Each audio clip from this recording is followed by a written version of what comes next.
Crazy blizzard day.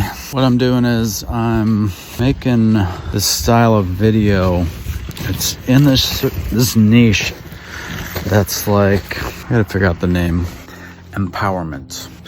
This is a genre of content that I'm interested in, and I'm just realizing that these videos that I want to make, which are these chill out / nap / meditation videos, which are ambient music with nature sounds, wind, rain, whatever, fits into this category of empowerment videos, because it's basically just empowering you to live a certain lifestyle, have a certain vibe, a certain emotional response. And so that's cool.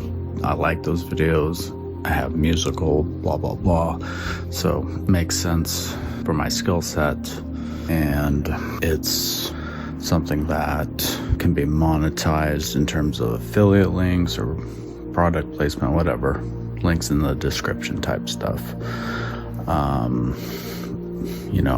If it became popular, there could be monetization just on watch time through YouTube ads, whatever. I'm looking for a way to monetize my skills in the background in a way that I don't burn out, right? I'm looking to do things that I enjoy doing, but also have some way towards monetization. So I'm exploring paths for these skills I already have.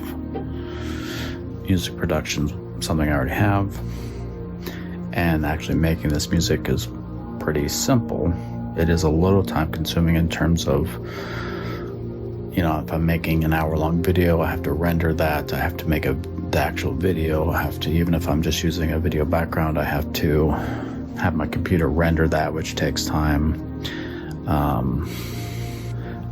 But using AI images or videos, it's just going to get easier and easier to do that. Same goes with the audio. It's like, how far are we away from just like telling the AI what kind of music you want, and it just makes it, and it's like putting me out of business. So I'm skeptical that the value is going to be there for me to be the one doing it as opposed to my AI. So I have more thinking to do on that. The thinking I was doing today was that with what AI is doing in terms of content and even like software and apps and just digital tools, right?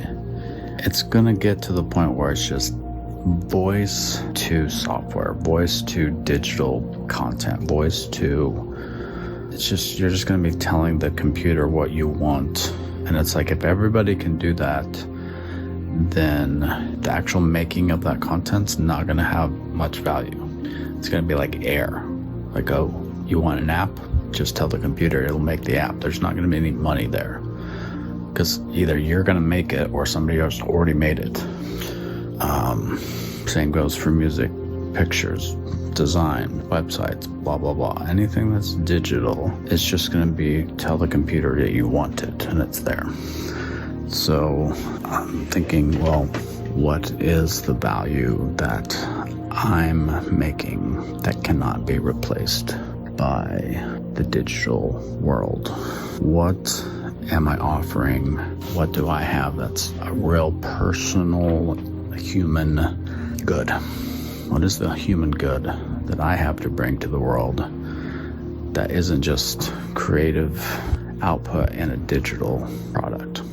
I can be creative all day in a digital product space. If you gave me all day to make music, to make art, to make apps, to make even business models, like, this is all stuff that I could do all day, but it's when the computer can do it for you or for anybody else, it begs the question, well, why should I be doing that? Why should I personally be doing that? And I think there's a case for everybody right now to be looking into themselves and saying, if I could do whatever I wanted, that's one way to look at it. But you have to take into consideration the value of that thing that you want to do to the rest of the world. And if what you want to do is something that can easily be done by the AI now, you got to rethink it and go, it's not really what I want. It's what do I have that the world actually needs that they can't get somewhere else? What can I do for my avatar, for my community, for my audience that the AI is not going to be able to do?